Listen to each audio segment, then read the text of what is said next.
Bueno, les doy a todos, bueno, a la profesora María Patricia Jerez, ¿cierto? Que tuvo la amabilidad, ¿cierto?, de cedernos una hora, ¿cierto?, de su tiempo, ¿cierto?, pedagógico.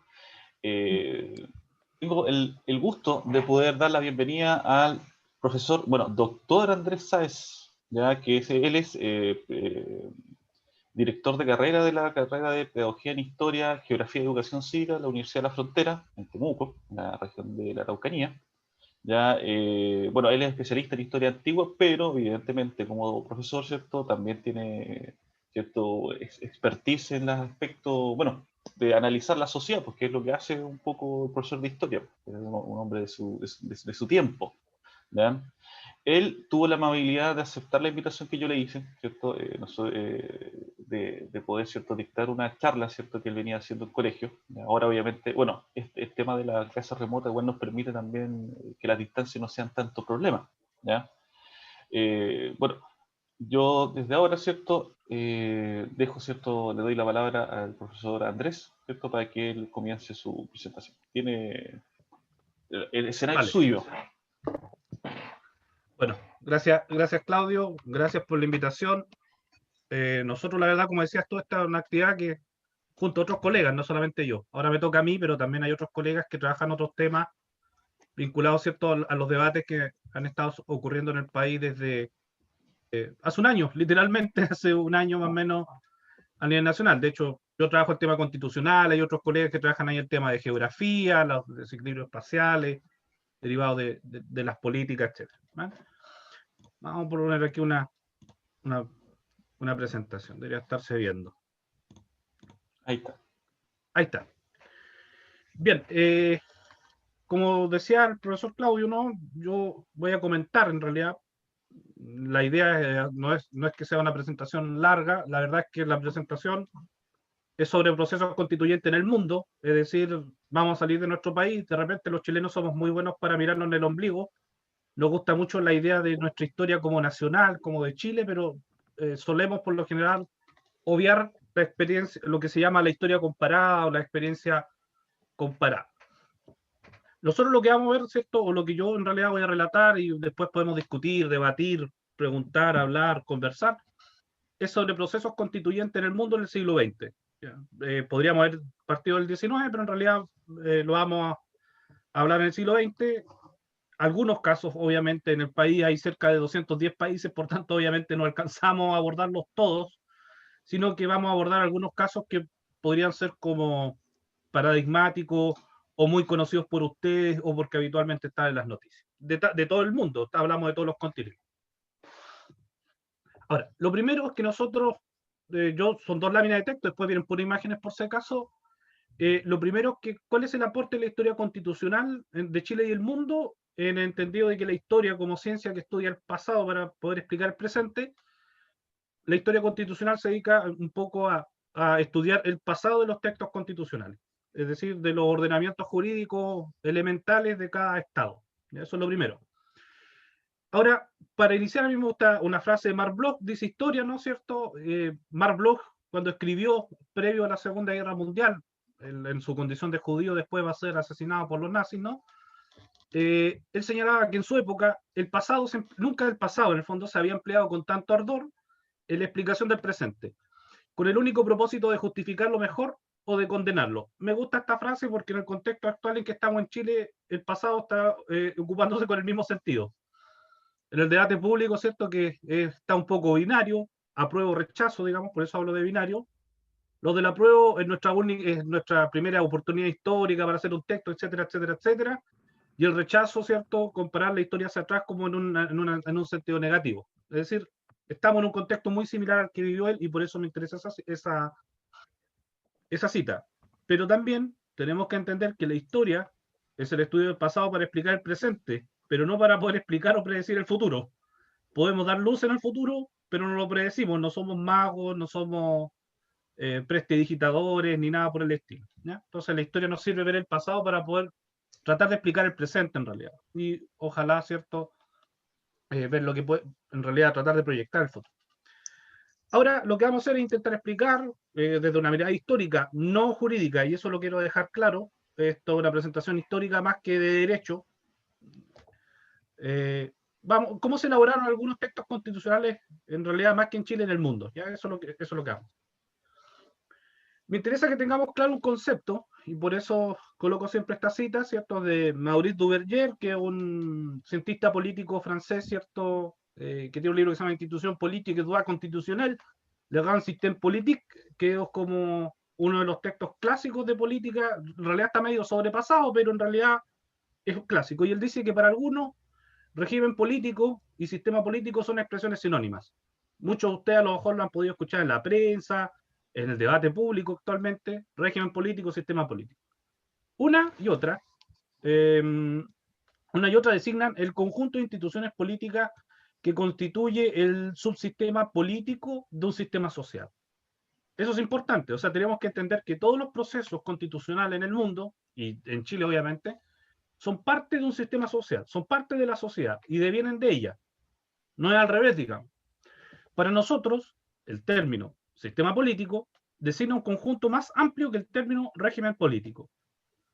Estudiar un sistema político no es solamente analizar sus instituciones políticas y su organización ordenada en un régimen político, es estudiar también las relaciones entre el régimen y todos los otros elementos del sistema social, económicos, técnicos, culturales, ideológicos, históricos, etc. ¿Esto qué quiere decir? Que cuando hablamos de una constitución o de la elaboración de un texto constitucional que va a ordenar jurídicamente el sentido de la persona humana, que va a, por ejemplo, ¿qué tenemos? Una constitución puede regular el vínculo entre el poder político y el individuo, y aquí está el tema de los derechos. ¿Cómo se reconocen los individuos? ¿Cuál es la calidad del ciudadano? ¿Quién va a ser ciudadano? ¿Qué condiciones se requieren? ¿Cuáles son los derechos y deberes de cada persona? ¿Qué tipo de derechos va a tener ese país? ¿Cómo se va a organizar el Estado? ¿Cuál es la relación que va a tener ese texto legal con el sistema productivo, con el sistema económico, con el sistema territorial? ¿Y cómo se va a legitimar ese texto? Es decir, va a haber un plebiscito, lo va a hacer un congreso, lo va a hacer una convención, lo va a hacer una asamblea constituyente, etc. El conjunto de cosas es el sistema político. Y una constitución lo que regula en el fondo es el sistema político, o refleja en el fondo ciertas condiciones de ese sistema, que es toda la sociedad.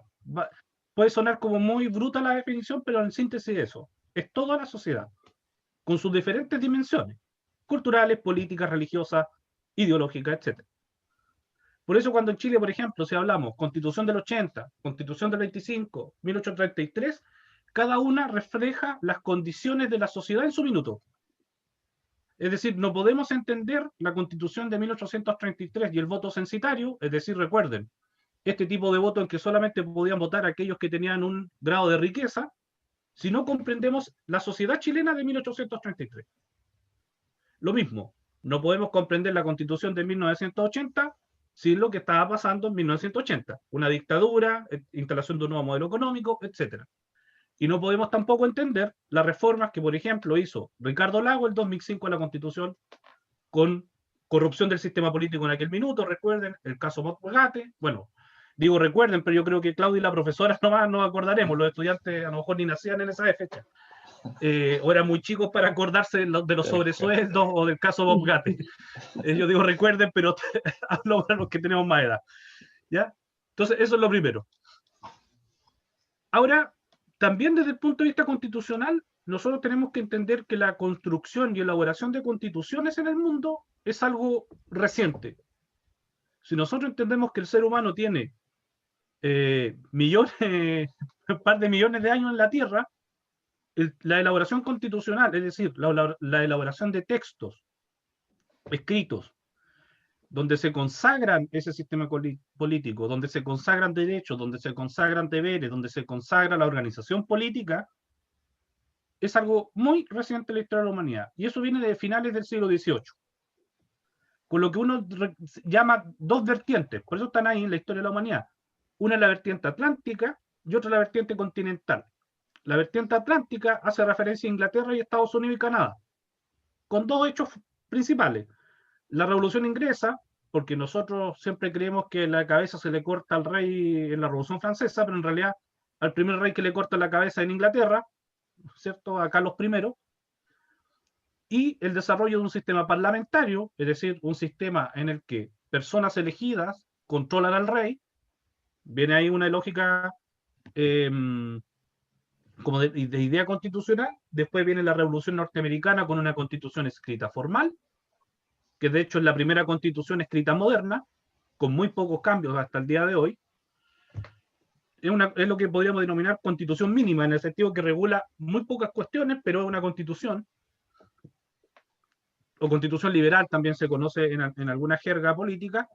Y por otro tenemos la vertiente continental, que es la que nos toca a nosotros, que es la vertiente histórica que se deriva de la Revolución Francesa y todo su impacto. Y ese impacto obviamente llega al continente americano mediante la emancipación americana, donde recuerden ustedes que cuando recién se independizan los países americanos, lo que buscan es crear estos grandes textos constitucionales que busquen regular como añoranza y deseo, ¿cierto?, de un nuevo país más justo, más libre, etcétera. Por eso recuerden que en Chile tenemos un periodo llamado de ensayos constitucionales. De ahí viene. ¿Ya? Ahora, esta más o menos ha sido la praxis política de la modernidad en cuanto a los textos constitucionales, y a partir de aquí en adelante podemos nosotros más o menos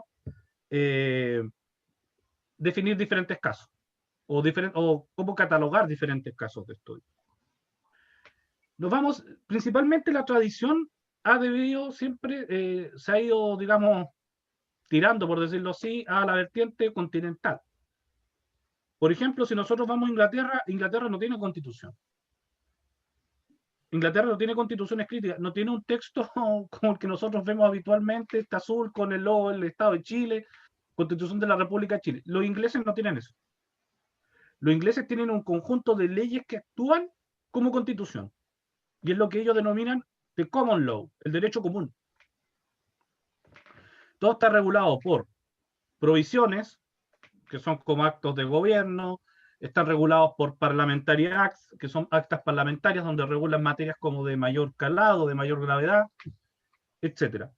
¿Ya? Pero no existe una constitución. No es que ellos no es que ellos tengan un capítulo que digan, aquí están los derechos y deberes. No, los derechos y deberes están en un texto de 1701, para que ustedes más o menos se den cuenta de la antigüedad, que se llama el Bill of Rights, ¿cierto? Como el manual de derechos. O inclusive en algunos casos pueden ir más atrás todavía en la historia y llegar a 1215 a la Carta Magna, donde se establece que el rey obligatoriamente debe pedirle consejo a los nobles y a las ciudades. ¿Ya? De ahí viene, entonces Inglaterra no tiene constitución. De ahí en adelante sí podemos hablar de textos constitucionales. Dos citas que me gustan mucho, en realidad, y de ahí pasamos de inmediato a ver los casos, dice, porque esto es así como se inician los procesos constitucionales en el mundo. La Constitución norteamericana, ¿cierto? Nosotros el pueblo, we the people, ¿cierto? En inglés, que es como una frase famosísima que tienen los norteamericanos, digamos, por eso la menciono, a fin de formar una unión más perfecta, establecer la justicia, garantizar la tranquilidad nacional, tender a la defensa común, fomentar el bienestar general y asegurar los beneficios de la libertad para nosotros y para nuestra posteridad. Por la presente promulgamos y establecemos esta Constitución para los Estados Unidos de América. O sea, el primer punto, ¿cierto? Ahí tenemos como un preámbulo de cuando se inician los temas constitucionales. Es decir, para eso es la Constitución, para garantizar la libertad, la justicia, la defensa común, fomentar el bienestar, pero escriturado. Antes no existía esa escrituración. Y por otro, la devenida de la Revolución Francesa, los representantes del pueblo. O sea, la anterior dice nosotros el pueblo, es como directa. La francesa se encuentra y dice los representantes del pueblo, es como un poco indirecto. Constituido en Asamblea Nacional, considerando que la ignorancia, el olvido o el menosprecio de los derechos del hombre, bueno, en esa época los derechos del hombre, ustedes saben que existía una diferencia entre hombre y mujer, dicen hombre, pero en realidad está hablando desde esa óptica, ¿no? Son las únicas causas de las calamidades públicas y de la corrupción de los gobiernos. Han resuelto exponer en una declaración solemne los derechos naturales, inalienables y sagrados del hombre. ¿Por qué son importantes estos dos textos? Porque el primero expresa claramente qué son las constituciones de aquí en adelante en la historia de la humanidad, para qué están, para garantizar la libertad, la justicia, la defensa común, el bienestar, organizarnos, etc. Y la segunda expresa la necesidad, en muchos casos, de tener a mano y presentes que el ser humano tiene ciertos derechos inalienables que no podemos perder y que también tienen que estar declarados. Porque cuando no están declarados los olvidamos y cuando los olvidamos viene la tiranía. ¿Ya? Eso, y de aquí en adelante, a partir de estas dos ideas, empiezan a suceder que sido varios procesos constitucionales en el mundo en el siglo XIX, pero que en realidad se van a transformar de una manera más compleja a partir después de la Segunda Guerra Mundial. Por eso la mayoría de los casos que vamos a ver ahora son todos posteriores a la Segunda Guerra Mundial. Por ejemplo, aquí ya vamos a empezar a ver casos particulares. Tenemos, por ejemplo, cómo se crea la Constitución alemana del año 1949. Bueno, ese es el texto. En realidad dice Grundgesetz. Grundgesetz en castellano lo podemos traducir como constitución. De hecho, los alemanes tampoco tienen constitución con la palabra. Grundgesetz es como ley fundamental, sería la traducción. ¿Ya? Como Grundgesetz für die Bundesrepublik Deutschland. Sería algo así como ley fundamental de la República Federal Alemana. Esa sería como la traducción. Aunque Grundgesetz no lo podemos traducir tampoco tan literal, pero más o menos esa es como la traducción que habitualmente suele darse. Ahora, ¿cómo se hizo? Recuerden ustedes lo que pasa a finales de la Segunda Guerra Mundial, Alemania derrotada, desnazificada, porque había que expulsar, ¿cierto?, el nazismo de la sociedad alemana, y en ese contexto de desnazificación, los aliados occidentales, porque recuerden que en el 49 hay dos Alemanias, la soviética, la oriental, y la occidental o capitalista, como ustedes, o federal, ¿ya? Y los aliados occidentales le dicen a la Alemania occidental, le dicen, nosotros vamos a designar un par de expertos, los aliados, expertos jurídicos, ustedes los alemanes van a designar otros expertos jurídicos, se van a reunir y van a crear un texto constitucional. No hubo elección, no hubo asamblea constituyente, no hubo participación, si ustedes quieren verlo así. En el proceso de redacción constitucional solamente van a intervenir una comisión de expertos, ¿ya?, en Alemania. Ahora, la Constitución alemana es también, en cierto sentido, una copia, una revisión de una constitución anterior que hubo en Alemania, a partir de 1918, 1919, que se conoció como la Constitución de Weimar. Y la Constitución de Weimar se escribe por si acaso con W, ¿ya? La Constitución de Weimar era una constitución muy avanzada en derechos sociales. Esto quiere decir que se reconocía al interior de la Constitución que los derechos tenían un fuerte sentido de proteger a la sociedad. Voy a citar dos ejemplos. Podríamos estar hablando más, pero voy a citar dos ejemplos, porque hay que ver otros casos. Un ejemplo es el de educación. Por ejemplo, en la Constitución alemana se establece que es el Estado el que garantiza el derecho a educación. En el fondo, que toda la educación está en manos del Estado. Todo el sistema. ¿Y por qué? Porque, claro, porque el Estado tiene un rol preferente, el Estado va a ordenar, etc. De hecho, la educación privada en Alemania es muy, muy mínima, si ustedes quieren verlo así, ¿ya? Ahí tenemos un derecho. Otro derecho que también se establece en la Constitución y que está todavía vigente, por ejemplo, el de propiedad, que acá en Chile sobre todo lo solemos ver como algo absoluto, como que esto es mío, digamos, y es mío y nadie me lo puede quitar, digamos. Pero en Alemania, por ejemplo, el derecho a propiedad tiene una connotación social, porque cuando alguien dispone de una propiedad, de un bien, que puede afectar en el sentido de favorecer que ese bien sea útil para la sociedad, debe hacerlo. Debe, digamos, ponerlo a disposición de la sociedad. No es absoluto. Y por ejemplo, no sé, por ejemplo, piensen ustedes en alguien que tenga un hermoso castillo, un mini castillo en Alemania, obviamente hay varios por la historia, la tradición, y esa persona, por ejemplo, tiene que abrir los jardines del castillo para que la gente pueda caminar. Ahora, ¿cómo se aprobó esta constitución? Bueno, esta constitución establece un régimen federal, eso significa que las diferentes regiones históricas alemanas tienen una autonomía muy grande. Existe un parlamento general que elige a un gobierno, y ese gobierno es dirigido por un o una canciller. En este instante está Angela Merkel. ¿Ya? No es que los alemanes voten por Angela Merkel. Los alemanes votan por partidos políticos que son representados en este parlamento, en el Bundesrat, ese es el nombre, se representan en este Parlamento y eligen ellos, en torno a alianzas políticas, otras cosas, a un gobierno. Por ejemplo, hoy día los que están aliados son la CDU, que es el partido de Angela Merkel, que es demócrata cristiano, que en Alemania es de centro derecha, y están aliados, por ejemplo, con el PSD, que es el Partido Social Democrático Alemán, que es como hoy día en Chile sería un PPD, PS, una mezcla. ¿Ya? Y gobiernan juntos.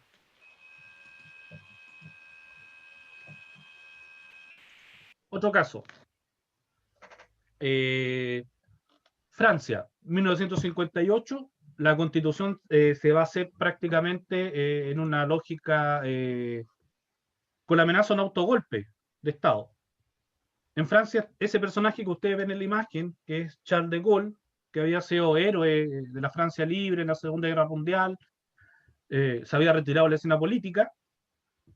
Durante toda la década del 50, Francia empieza a perder terreno en sus colonias. En Vietnam empieza la guerra de Vietnam. Indochina ocurre lo mismo. En África, por ejemplo, en el África del Norte, Argelia, Túnez, Marruecos, el ejército francés estaba haciendo, digamos, habían rebeliones populares de árabes, ¿no? Que se rebelaban frente al dominio francés, y varios militares trataron de dar un golpe de Estado. ¿Cuál fue la solución? Charles de Gaulle les dice a los políticos: si ustedes me nombran jefe del Estado y jefe de gobierno, y yo tengo poderes para redactar una nueva constitución, me hago cargo de la situación y la supero. Entonces, ¿qué hicieron los franceses? Le dieron, en realidad el gobierno francés, el parlamento francés, le dio plenos poderes a Charles de Gaulle, que hace una constitución, al igual que los alemanes, con una comisión de expertos. Esa comisión de expertos elabora una constitución, la pone a disposición del público, y el público la vota en un plebiscito constitucional. Fue aprobada como casi con 80 y tanto por ciento en el plebiscito. Y esa es la constitución que se llama Constitución Francesa de 1958 o la Quinta República, porque la historia francesa se divide como en la estructura política. Por ejemplo, Revolución Francesa, después viene el primer imperio, que es el de Napoleón, después viene la Restauración, que son los Borbones de vuelta, la monarquía de Julio, Primera República, así, bla, bla, bla. Así va la historia francesa. Ahora, entonces tenemos Francia, que para nadie podría decir que es un ejemplo de un país que no es democrático ni es desarrollado, nadie podría decir eso, pero que ellos hicieron su constitución, por ejemplo, en una amenaza de golpe de Estado y de guerra civil, sobre todo con el ejército africano o sea, el ejército africano estaba llamando a la rebelión, o sea, no es otra cosa. Y ahí surgen otros personajes contrarios, como Raúl Salam, que es el que estaba a cargo de la organización secreta del ejército francés, se llama lo que estaban haciendo. La Constitución francesa propone un régimen llamado semipresidencial. El chileno, para que ustedes comparen, es presidencial. El francés es semipresidencial. Eso quiere decir que el primer ministro, que es el que forma gobierno, tiene que tener un voto de confianza del Parlamento.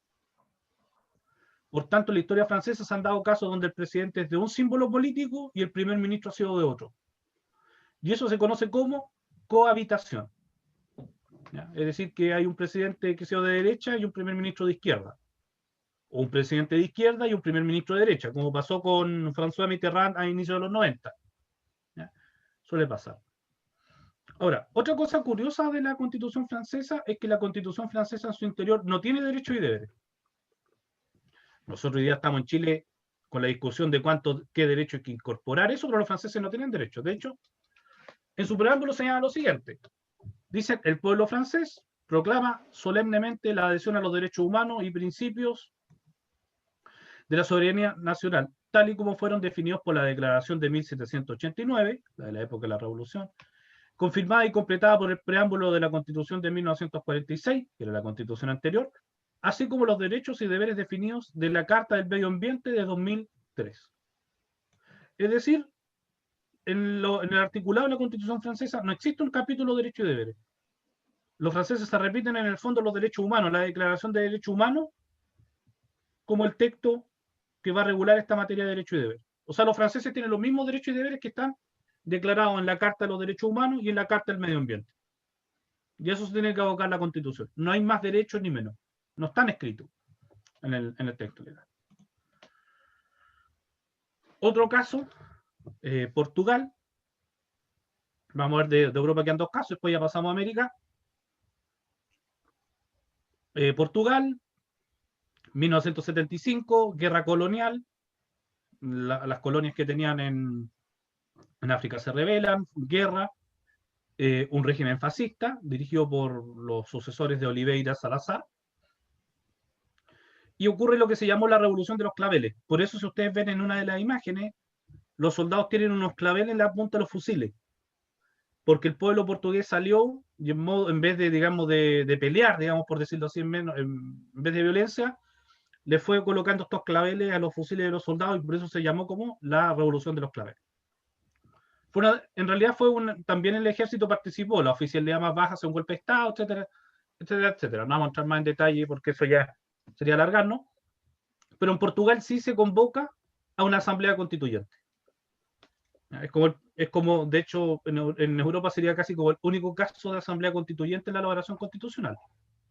Es una asamblea constituyente principalmente dominada por los partidos políticos, eso hay que tenerlo claro. No ha habido asamblea constituyente donde los partidos políticos no han tenido participación.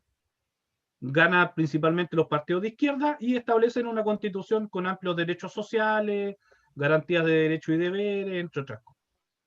Es como el caso de asamblea constituyente que teníamos en Europa, en el caso de Portugal. En el caso de España, la situación en España ocurre porque en 1975 también muere el dictador Francisco Franco, que había gobernado España prácticamente en solitario desde el año 39, o sea, estamos hablando bastante tiempo, más de 30 y tantos años. Y en ese proceso, él al morir había dejado lo que se conocían como las leyes de amarre del franquismo, o las leyes fundamentales del franquismo, que en el fondo eran perpetuar el modelo totalitario fascista de la España nacional sindicalista en el futuro. Pero Juan Carlos, el rey de España, bueno, el ex rey de España en realidad, que hoy día está bastante cuestionado por temas de malversación de fondos, la cacería de elefantes en África y otras cosas, pero cuando era joven decidió tomar digamos, el testimonio de eliminar ese proceso y le prestó ropa, por decirlo así, en buen chileno, a ciertos políticos que querían convocar a la elección de un parlamento. Se convoca un parlamento, se elige el parlamento y ese parlamento elige una comisión de 7 hombres, recalco el hombre, no existía nada, no participó ninguna mujer, por eso digo 7 hombres, en la redacción de la Constitución, que se llamó en España la Constitución Española de 1978, que está vigente hasta el día de hoy. Recoge algunos derechos, declara que es una monarquía constitucional, es decir, que hay un rey que no gobierna, sino que delega su poder en ministros, en un primer ministro que es elegido por un parlamento, como lo veíamos en el caso alemán. Bueno, eso es lo que ocurre en España. En Italia se hace un plebiscito, esto vamos a avanzar muy rápido aquí, hay un plebiscito, termina la Segunda Guerra Mundial, se va el fascismo, se hace un plebiscito para determinar monarquía república, gana la república y se elige un parlamento, un congreso constituyente. ¿Cuál sería la diferencia entre el congreso constituyente y la asamblea? Es que el congreso constituyente en el caso de Italia tenía una doble función, hacía la ley como regular y aparte creaba la constitución. ¿Ya? Eso es lo que hicieron los italianos. Y eso creó la constitución italiana de 1949, que es muy similar a la constitución alemana. Hay un presidente de la república que no tiene poder, que controla las relaciones exteriores y la guerra, que nombra a un presidente del gobierno que gobierna. ¿Ya? Y el presidente del gobierno por lo general es electo por el parlamento. Eso es lo que se conoce como régimen parlamentario. Sudáfrica, ya vamos a ver un paso ya de otras partes del mundo. En Sudáfrica, a inicios de los 90 el apartheid, ¿cierto? Recuerden ustedes aquella forma de comprender la política y la sociedad sudafricana en el que había que apartar a la gente de raza negra y no hacerla participar de los procesos. Termina cuando estos dos personajes que ustedes ven en la imagen, Frédéric Leclerc, que es el personaje calvo, digamos, que está al lado de Mandela, libera a Mandela e inicia un proceso de apertura. siempre nosotros hablamos de Mandela, Mandela, Mandela, pero la verdad es que ambos personajes recibieron el Premio Nobel de la Paz. Ambos fueron importantes en el proceso. Si Frédéric de Klerk no hubiera tenido un poco más de apertura, no hubiera podido ocurrir nada de lo que vino después. ¿Y qué fue lo que vino después? En Sudáfrica hay un proceso también de asamblea constituyente, pero con la diferencia de que se hicieron una serie de consultas al pueblo. ¿En qué sentido del pueblo? Como la gente de raza negra y las diferentes etnias indígenas no habían participado nunca de la estructura política, se convocó a todas estas etnias y a todos estos pueblos indígenas sudafricanos a conversar y dialogar de qué querían que estuviera en la Constitución. Y de hecho, más allá de la forma de gobierno, etcétera, una de las cuestiones más relevantes que tiene la Constitución de Sudáfrica es el reconocimiento constitucional de cerca de 13 diferentes etnias al interior de Sudáfrica que tienen rango constitucional, y eso significa que el Estado les reconoce y patrocina y promueve también esas culturas étnicas, su idioma, mantener su cultura, las cuestiones materiales, formar, qué sé yo, museo, patrimonio, material e inmaterial, etc. ¿Ya? Eso es lo que pasó en Sudáfrica. Más allá de la estructura, digamos, de gobierno, lo importante aquí tiene que ver con la participación, ¿cierto?, de diferentes etnias en el proceso que nunca habían estado. En India se van los ingleses. Bueno, esa es una fotografía de cuando se va se van ya los últimos gobernantes ingleses. En la India se hace también una asamblea constituyente, ¿eh?, para tener una constitución, que es la constitución que está vigente, de hecho es la constitución de 1950. No vamos a entrar mucho en detalle aquí, pero tiene que ver con los procesos de descolonización, digamos. En Japón, otro país que nadie podría decir que es poco desarrollado ni nada, en Japón, cuando se lanzan las bombas atómicas, Japón se rinde, eso es lo que ustedes ven en la imagen, el momento en que está el representante japonés firmando el tratado frente al general MacArthur, que es el representante de los aliados oficial para la rendición. Los norteamericanos intervienen totalmente en la isla. Y la constitución que se le da al Japón es una constitución que se la dan los Estados Unidos de América, general MacArthur, que lo único que hace es mantener la figura del emperador, figura que hasta el día de hoy sigue vigente, y los japoneses no participan para nada en el proceso. Es la constitución que tienen hasta el día de hoy. No han participado, no ha habido nunca discusión constitucional en Japón, ni antes de la Segunda Guerra Mundial, ni después. Porque antes, en la era Meiji, Japón creó leyes, pero las creó el emperador de aquel minuto, Meiji, por eso se llama la era Meiji. Esas leyes siguieron hasta 1945, Japón es derrotado y los norteamericanos le dictan una constitución. Le dictan en el sentido literal. Otros casos, antes de pasar a América, al fin de los socialismos reales, cae la Unión Soviética. Países como Polonia, Bulgaria u otros lo que hacen es que sus congresos redacten las constituciones. O sea, si se dan cuenta, hasta ahora hemos visto asambleas constituyentes, comisiones de expertos, congresos constituyentes, ¿ya? En el fondo son los parlamentarios los que redactan la constitución. Y con muy poca participación popular. Lo que se traduce que, por ejemplo, en países como Polonia y Bulgaria, la política tenga muy poca relevancia en la sociedad y aparte sus gobiernos tengan muy baja popularidad y los textos legales y la participación también sea muy baja. Por ejemplo, en Polonia, la constitución, la última reforma, se aprobó con muy poca participación, con menos de un 50% de participación, que es bajísimo. Los estándares en Europa de participación para validar y legitimar acciones están en el orden del 60%, por lo general, por norma, ¿ya? Para que más o menos vayan estableciendo esas comparaciones. Otros casos, alrededor del mundo, las primaveras árabes, que son procesos fallidos. Eso en el Cairo, la Plaza Tahrir, la famosa Plaza Tahrir, después llamada Plaza La Libertad. Son procesos fallidos. En Medio Oriente, la verdad es que han habido regímenes presidenciales bastante fuertes, casi rozando o ya directamente autoritarios. Argelia, Marruecos, Túnez, Libia, Egipto. Ese es como en las primaveras árabes, donde más están. Siria, que está en plena guerra civil todavía. Y este proceso de la primavera árabe es fallido. es positivo en el sentido de que la gente participa, logra derrocar mandatarios en algunos casos, como Egipto, etcétera, pero no logran resultados concretos. De hecho, si nosotros analizamos lo que ocurre en todo el arco, en Marruecos, el rey dicta la constitución. En Argelia, todavía están luchando por quitar a un presidente que lleva como 30 años en el poder. Túnez, el único que ha salido algo más victorioso, pero Túnez es un país chiquitito, tiene 5 millones de habitantes, 6 millones de habitantes. Libia, expulsaron al dictador Gaddafi y están en plena guerra civil actualmente. Y en Egipto, después de elegir a una Musri, que era de los hermanos musulmanes, que era un partido político egipcio, y después los militares vuelven a intervenir para echarlo del poder, y hoy día hay una dictadura militar. ¿Ya? Entonces, prácticamente, y bueno, y en Siria que están en plena guerra civil. Por tanto, las primaveras árabes, si bien fueron un buen ejemplo de lo que pueden hacer las redes sociales y las convocatorias sociales, en términos de resultados finales, tienen un resultado inconcluso. ¿Ya? Por las condiciones propias culturales de cada país.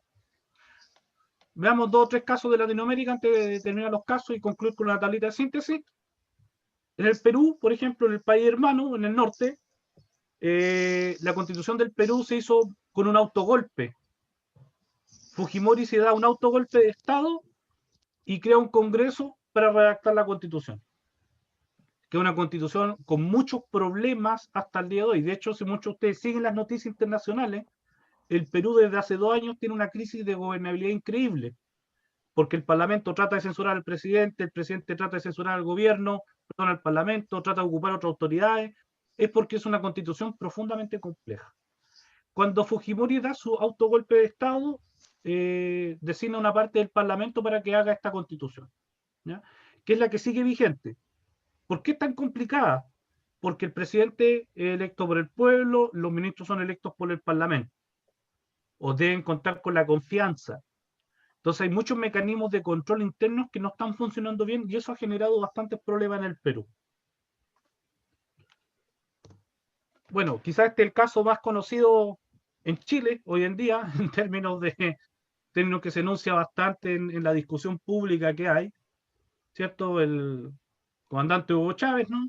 Digo comandante porque él es un militar, trata de da un golpe de Estado fallido en un inicio, a inicio de los 90, 93, 94, si mal no me falla la memoria. Después ya como coronel fundó un movimiento, o sea, retirado en grado coronel, genera un movimiento político hacia el año 98, 99, 2000, digamos, fuerte en esos años, sus años de inicio, e inicia un proceso por renovar la política venezolana. La política venezolana de los 70, 80 y casi todo el 90 era una política muy, muy corrupta, derivada obviamente de las ganancias del petróleo, qué sé yo, los partidos políticos tradicionales, por ejemplo, como el COPEI, que era un partido como de centro, centro izquierda, entre otros, eran partidos que muy poco queridos por la población estaba muy infeliz con la situación económica, porque a pesar de tener petróleo no se traducía en beneficios para todos, había una pésima distribución de la riqueza, entre otros problemas. ¿Ya? Y Hugo Chávez declara que el problema es la Constitución, en realidad no, yo digo Hugo Chávez, pero estoy haciendo referencia a su movimiento en el fondo, y se inicia en Venezuela un proceso de asamblea constituyente. ¿Ya? Y en el fondo la asamblea constituyente en Venezuela es la que crea una nueva constitución, que es la que sigue vigente con algunos cambios hasta hoy. Ahora, no sabemos lo que está haciendo Maduro porque él convocó una asamblea constituyente nueva, pero no sabemos lo que está pasando hoy. Pero lo que está vigente actualmente en Venezuela es la constitución, ¿cierto?, que hizo Hugo Chávez con una asamblea constituyente, donde los partidarios de él también obtienen una alta votación. Después esa constitución va en plebiscito para que el pueblo venezolano la vote y la aprueba también por amplia mayoría. ¿Ya? Aquí hay un proceso participativo. Ahora, personalmente, problemas que ha tenido esta constitución, que después ha sido intervenida con alguna reforma electoral en épocas de el mismo Chávez y de Maduro, que han tendido a eliminar la separación de poderes del Estado. Porque la democracia existe en la medida en que hay sistemas de peso y contrapeso entre los poderes del Estado. Pero en el caso de la Constitución venezolana, muchas veces esa separación de poderes se ha desdibujado. ¿Ya? sobre todo hoy día, ¿cierto? Con lo que sabemos, ¿cierto? Sobre la vulneración de ciertos derechos humanos en Venezuela. Que no son temas de Maduro, perdón, de Chávez, sino que son del actual presidente, que es Nicolás Maduro. En Bolivia, que este es el último caso, también aquí Evo Morales llama a una convención constituyente cuando llega al poder. Es importante en el caso de Bolivia también el tema indígena, porque en el caso boliviano los indígenas no participaban para nada en la discusión política, sino que era prácticamente un patrimonio, entre comillas, de los blancos. Se convoca un proceso participativo en una asamblea constituyente donde estén representados todos los sectores políticos, y una de las principales innovaciones de Bolivia en el marco del continente americano tiene que ver que declara que es un Estado plurinacional. Es decir, que reconoce la existencia como naciones de los diferentes pueblos indígenas que hay en Bolivia, y eso le reconoce un rango constitucional, un rango de protección, de promoción, como lo que había ocurrido en Sudáfrica, ¿ya? Es como el principal rango. Ahora, ahora para ir sintetizando y ya ir llegando al final, si nosotros tomáramos la mayoría, este es un cuadro de un texto del PNUD, digamos. Lo que nosotros hemos visto que existen asambleas constituyentes que ya vimos que son en el fondo miembros electos solamente para construir una constitución. Aquí está hablando del género, le podemos colocar el nombre que queramos. Podemos colocarle convención constituyente, 100% electa, podemos colocarle otro nombre, y eso en términos políticos una asamblea constituyente. Ahí podríamos discutir si o no es, porque hay varias discusiones, pero en términos del PNUD así lo entiende, ¿ya? Que la asamblea constituyente es un órgano exclusivamente electo para esa función y misión. Si nosotros vamos en porcentaje de los países que existen, la mayoría de las asambleas constituyentes, ustedes se dan cuenta, han ocurrido en América Latina. Y representan del total de procesos constituyentes el 26%. ¿Ya? Si nosotros vamos a los congresos constituyentes, es decir, que se elija un congreso que va a tener doble facultades, es decir, legislar, crearle ley y hacer una constitución, nuevamente América Latina donde más han estado. ¿Ya? Y representa el 10% del total, es como la menos común, digamos. Comisiones de expertos, es decir, convocar un grupo de jurídicos, de personas que saben de un tema para redactar el texto, como lo que pasó en Francia, como lo que pasó en Alemania. En África, si se dan cuenta, el mayor porcentaje de constituciones se han hecho así, principalmente porque el África de la descolonización ha estado marcada por dictaduras militares, o dictaduras también, de hecho, de personajes, de tiranos, ¿no? Mugabe y otros que uno podría haber escuchado. América Latina, bajito, el 11%, el Asia-Pacífico, 48%, Europa el 38%, de hecho en Europa es la más alta, y representan un 36% del total. El poder legislativo, es decir, como grandes reformas constitucionales, lo mismo, en Europa donde más predominan, en el Asia-Pacífico, y representan el 21%. Y otro, que principalmente hecha por dictadores, por decirlo así, directamente por dictadores, es decir, como por el gobierno de un dictador o de personajes desde la altura, digamos, también es un porcentaje muy bajo, ¿ya? Ahora, ¿por qué vuelvo a retomar esta frase que habíamos dicho al inicio de que el pasado, ¿cierto?, se había ocupado con el propósito de justificar mejor o de condenarlo? Es porque no hay fórmulas mágicas, como ustedes pueden darse cuenta de la tabla y de los casos, ¿ya? No hay una fórmula mágica, no es que la Asamblea Constituyente sea buena por sí misma, sino que son las condicionantes y el contexto, en el fondo, lo que pueden definir esas cosas. Y por último, este es como un pequeño cuadro de síntesis de cómo operaron diferentes organismos. Por ejemplo, vamos a ver muy rápido, obviamente, Bolivia, qué sé yo, por ejemplo, duró un año construir la Constitución. Vamos a la duración en todos los procesos, si se dan cuenta, miren. Bolivia, un año. Colombia, 5 meses. Ecuador, de 6 a 8 meses. Venezuela, 4 a 6 meses. Sudáfrica, 2 años. Túnez, 2 años. Uganda, 17 meses.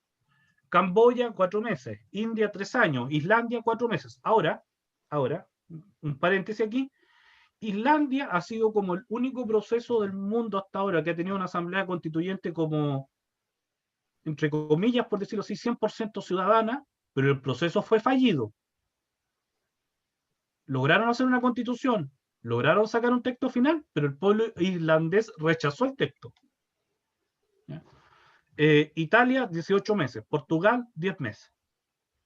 Entonces, cuando aquí de repente la propaganda se dice, no, es que 2 años es mucho, como que no se va a poder hacer en un año, si nos damos cuenta, el tiempo que se ha fijado en Chile como para elaborar, eventualmente si gana la prueba y gana cualquiera de las dos opciones, convención constituyente o mixta, cualquiera de esas opciones está dentro del rango de que el resto de países más o menos se ha demorado en escribir la constitución. ¿Ya? Digamos, a la experiencia comparada, no es un tiempo excesivo, es un tiempo regular. Y nadie podría decir que, no sé, Italia, que se demoró 18 meses, o Portugal, que se demoró 10 meses, o Islandia, que se demoró 4 meses, hayan sido países que no se han desarrollado ni se hayan convertido en otra cosa ya. Entonces, un poco también para ir desmintiendo esas lógicas desde lo numérico. Ahora, si vamos a cómo operaron cada una, es decir, a su orgánica, la mayoría funciona con comités y mesas temáticas, si se dan cuenta. Eso significa que no es un pleno, no son los ciento y tantos, 200 o 300 que juntos hablan de un tema, sino que hay una constitución para un capítulo, otra comisión para otro capítulo, otra comisión para otro capítulo. Y después hay un comité redactor al final, que junta todos esos aportes y crea un texto. Ahora, ¿cómo en la mayoría de estos organismos se aprobaban las decisiones? Miren, 2/3, mayoría absoluta, consenso 2/3, 2/3, 2/3, 2/3, consenso, mayoría absoluta. Es decir, en la gran mayoría de los casos también predomina la misma norma que hay en Chile, que es el sistema de 2/3. No en todas hay plebiscito de salida. ¿Ya? No en todas hay plebiscito de salida. Ahora en Chile todavía faltan determinar algunas cosas si es que gana la prueba, obviamente. Eso, profesor, por mi parte, o que después venían unos esquemas de que era un régimen presidencial y pluralista, a lo mejor eso puede salir en la discusión si es que hay preguntas o no, para no adelantarme tampoco para no ser tan largo, creo yo. Sí, que nos quedan unos 10 minutos para poder darle... Bueno, mi idea es un poco que ojalá los estudiantes puedan hacer algunas preguntas, pueden levantar la mano, como les decía. Ojalá, que es la idea, ¿ya? O escribir si es que tiene problema con micrófono, puede escribir en el chat porque estoy leyendo, ¿ya? O si no, le cedo la palabra a la profesora María Patricia, ¿cierto? Si es que quiere, ¿cierto?, señalar algo, ¿ya? Por mientras. En último caso. Sí, ojalá, bueno, agradecer en realidad la charla, muy interesante, la historia es apasionante en ese sentido, ¿cierto? Porque nos deja entonces los antecedentes, o sea, qué ha pasado, ¿cierto? ¿Cuál ha sido la línea histórica en todos estos procesos? Y resulta interesante saber cómo nosotros estamos dentro de esto, o sea, en qué plano estamos nosotros, ¿cierto? A mí me gustaría, claro, que los alumnos pudieran también participar, Claudio, Andrés, y poder entonces recoger sus inquietudes, de repente conceptos, chicos, a lo mejor que no han entendido o que quisieran aclarar, o alguna opinión que quisieran dar, ¿cierto? Sobre el tema, ¿ya? ¿Alguien que quiera preguntar? ¿O quedó con todo muy claro con la clase del profesor Andrés? Con la charla, perdón.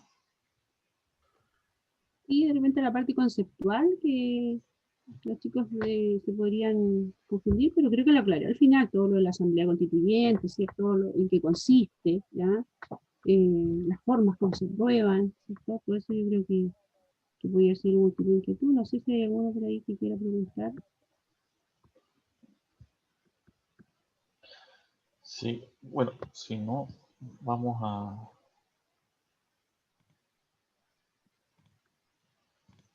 ¿No? Bueno, un poco no sé, una pregunta, no sé si una pregunta, ¿ya? Pero no sé cómo, Andrés, tú ves el tema de la situación. Bueno, sabemos que históricamente la figura presidencial en Chile es el pilar de todos nuestros sistemas políticos que hemos tenido. O sea, no podemos entender ni el siglo XIX ni el siglo XX sin la figura del presidente. Pero coincidentemente, cuando la figura presidencial se ha visto debilitada, ¿ya?, o un poco limitada en sus funciones, ya ha tendido, ¿cierto?, a haber inestabilidad política en el país. Pero no sé qué tú opinas, si estaríamos en presencia de esto mismo ahora, ¿cierto?, con la figura, con la institución, no con el presidente actual. Sí, Sino sí.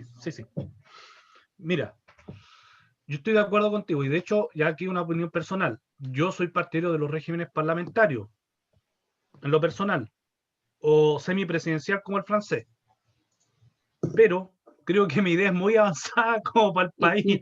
¿En qué sentido?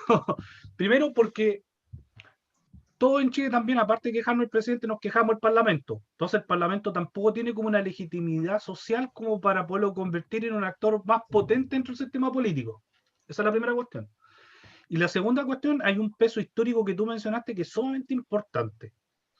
Y yo me atreveré a decir que ese peso del presidente, o lo que se ha llamado en la jerga de la ciencia política la monocracia presidencial, no es un tema solamente chileno, es un tema latinoamericano.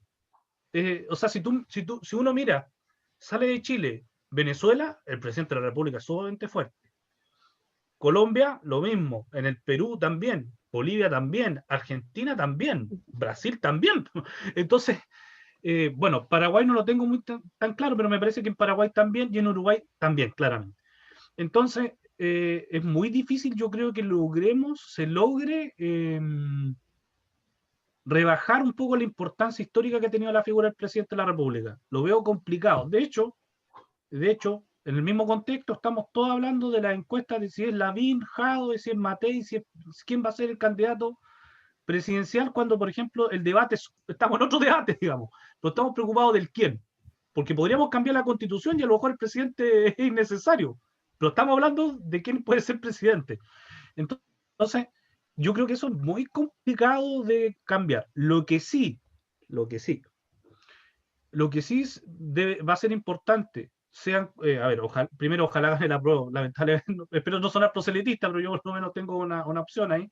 Bueno, si no la logra ganar y gana el rechazo y de verdad se cumple la idea de que hay que reformar la Constitución, es decir, en ambos casos estamos hablando, sería interesante explorar mecanismos para controlar la separación de poderes y para que haya mecanismos de control más exactos del presidente de la República y el Ejecutivo. Porque hoy día, por ejemplo, en el Parlamento se abusa de la acusación constitucional. Pero la acusación constitucional, si vamos al espíritu de la ley, nos puede gustar o no el espíritu, que esa es otra discusión. Pero si vamos al espíritu de la ley, el espíritu de la ley no está para andar acusando a un ministro a cada rato. Ni para ser responsable político de inmediato a cada ministro, porque no está pensando en esos términos. Porque si nosotros lo ocupamos para andar acusando a un ministro a cada rato, estamos pensando más en un régimen parlamentario, que es lo que hacen en España, que es lo que hacen en Inglaterra, que es lo que hacen en Italia. Pero ese tipo de moción parlamentaria no existe acá. Entonces, implica a lo mejor reordenar ciertos mecanismos. Pero yo veo difícil que se quite la figura presidencial, o se rebaje el poder. Lo veo complicado. Quizás un semipresidencialismo. Cuando Michelle Bachelet, 3 días o 4 días antes de dejar el poder, recuerden ustedes que presentó un proyecto de gran reforma constitucional. Una de las medidas que proponía era pasarnos a un régimen semipresidencial, como el francés. No sabemos si eso va. De hecho, podrían buscar el texto y leerlo, porque el primer ministro tenía que ser refrendado por el Parlamento. El ministro del Interior se transformaba en un jefe de gabinete de rango constitucional. Entonces, a lo mejor por ahí va la discusión que va a haber y va a existir. Mira, aquí hay una pregunta que escribió un estudiante. Dice que, bueno, en realidad es un interrogante, Cristian, ¿cierto? ¿Cómo se espera hacer una constitución, ¿cierto? Tomando en cuenta que gane la prueba, dice, ya entregando muchas regalías o derechos, ¿cierto? Si en realidad la constitución no asegura que efectivamente los derechos se entreguen. Sí. Mira, primero él o ella tiene toda la razón. Que se quiere, a ver, yo creo que hay un problema de sobreexpectativa. Yo creo que, digamos, tanto los de la prueba como el rechazo, yo creo que han caído en muchos casos en publicidad engañosa, en ambos lados, para ser ecuánime. Y en el lado de la prueba, el problema es que hay una sobreexpectativa con creer con que se van a escriturar muchas cosas en la Constitución y eso va a quedar garantizado y va a ser de inmediato, y eso es falso. Eso es mentira. Por ejemplo, no sé, yo he visto La Franja, la verdad es que la he visto re poco, no, la he encontrado media fome, debo ser sincero, la he visto 2 o 3 veces y la he encontrado media fome. Pero por ejemplo, no sé si ayer o anteayer escuché una que deberían estar garantizados, algo así como los derechos del matrimonio igualitario y otras cosas más. Pero que esté garantizado constitucionalmente, después eso tiene que expresarse en leyes, que tiene que aprobarlo un parlamento. No es porque diga la Constitución que se haga. Y por ejemplo, ¿dónde está el caso mejor? Francia. Francia no tiene, por ejemplo, eso declarado en la Constitución, pero existe. Entonces, hay dos formas de enfocarlo. Lo importante no es lo declarativo. O sea, es importante, perdón. No quería decir eso. Es importante lo declarativo. Pero más importante que lo declarativo es que el Estado que se construya en esa misma Constitución tenga capacidad para hacer cumplir lo escriturado y lo declarativo. Porque si declaramos mucho, pero el Estado sigue siendo pequeño, es poco probable que eso declarativo pueda hacerse realidad. Y esa es la discusión de fondo. Ahora, con el sistema político electoral que tenemos en Chile, con la lógica de los 2/3, es poco probable en los hechos que tengamos una constitución sobrecargada. Lo más probable es que terminemos con una constitución liberal de orden mínimo. ¿Eso qué quiere decir? Una constitución que va a ser más pequeña, que va a ser un marco sin mucho fondo, exacto, como lo de por fuera, y que muchas cosas importantes van a ser reguladas mediante leyes, no mediante la Constitución. Que ese es un modelo que ocupan la mayoría de los países europeos, porque la mayoría de las constituciones de países como Suecia, Noruega, Dinamarca, Bélgica, Holanda, por citar solamente un par, son constituciones del siglo XIX que son constituciones mínimas. No tienen derechos y deberes, por ejemplo, ni nada por el estilo. Y la mayoría de esos países regulan todas esas cuestiones mediante materias de ley. Yo creo que hacia allá vamos a avanzar más que lo declarativo en un texto constitucional. Claro.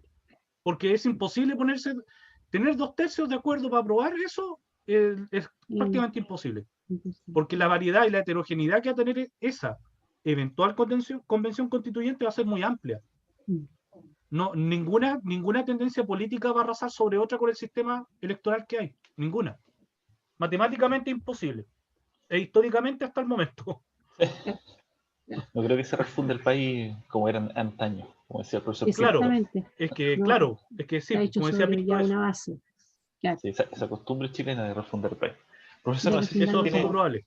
algunas palabras para ir cerrando.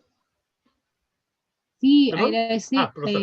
Andrés, dice, agradecer tu charla, muy interesante. Yo creo que a los chicos les aclara muchas cosas, entienden que los procesos históricos son importantes considerarlos, ¿ya? Dentro de todo lo que significa, digamos, este proceso constituyente. La historia nos ayuda, nos ejemplifica, ¿cierto? Y nos permite entonces hacer mayores análisis, ¿ya?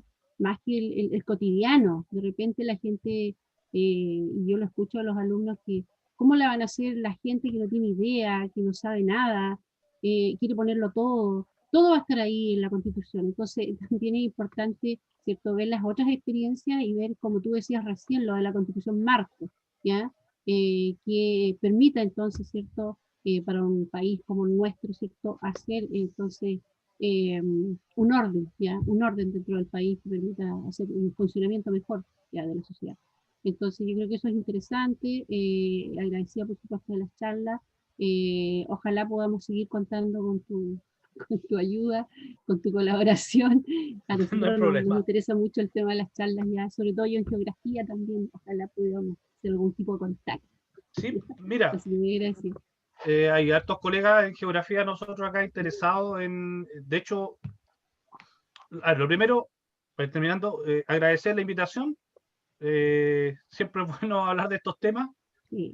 Como decía Claudio al inicio, lo bueno es que ahora lo virtual nos permite las cercanías, porque esto lo habíamos hecho en distintos colegios de la región. Iba yo, pero en realidad no soy solamente yo, este es un equipo de colegas y cada uno propuso temas para conversar. Entonces, creo que Claudio tiene el afiche, lo puede compartir contigo. Ya, Hay dos colegas que hablan, por ejemplo, sobre cómo la Constitución del 80 generaba desigualdades espaciales. fantástico. Entonces, cosas por el estilo, y ellos siempre tienen una buena disposición, más ahora con lo virtual, que es más fácil todavía. Es más fácil, obvio, Es más fácil, no hay que viajar, digamos, no hay que pegarnos las 3 horas para Concepción. Claro. Entonces, es más fácil. Pero eso, gracias por la invitación. Buenísimo. Como siempre, cualquier cosa a su disposición. Buenísimo. Y bueno, yo te agradezco a nombre del Colegio Concepción, ¿cierto? De la Corporación Masónica, ¿cierto? Bueno, de acá de Conce, ya que es la Corporación Educacional Masónica de Concepción, la COEMCO. A nombre del rector, la jefa UTP, el inspector general, ¿cierto? Me envían tus saludos, no pudieron asistir porque estaban muy interesados, pero al final el tema administrativo, tú sabes, siendo también El directiva, colegio. es lo mismo. Sí, bueno, te mandan tu saludo, agradecen, ¿cierto?, que tú hayas podido aceptar la invitación que te hice y poder participar acá con el ramo acá de la profesora María Patricia Jerez, ¿ya? Y bueno, a nombre del departamento también del colegio te agradecemos tu participación y bueno, y en realidad la calidad, ¿cierto? Y bueno, en realidad la visión tan ecuánime, ¿cierto?, que existe respecto a este proceso que por lo menos en Chile al parecer está muy nublado por la polarización. Entonces quizás poner la pelota en el suelo, ¿cierto? Y un poco, ya, pues, esto es así, tampoco esto no es ni el demonio ni Dios, ¿no? Esto es una construcción humana Sí, que exacto. tiene grises, ¿ya? Así que te agradezco nuevamente, ¿ya? Y bueno, y a título personal también te agradezco tu voluntad, ¿ya? Sí, no hay problema. Bueno, con esto vamos a parar de grabar,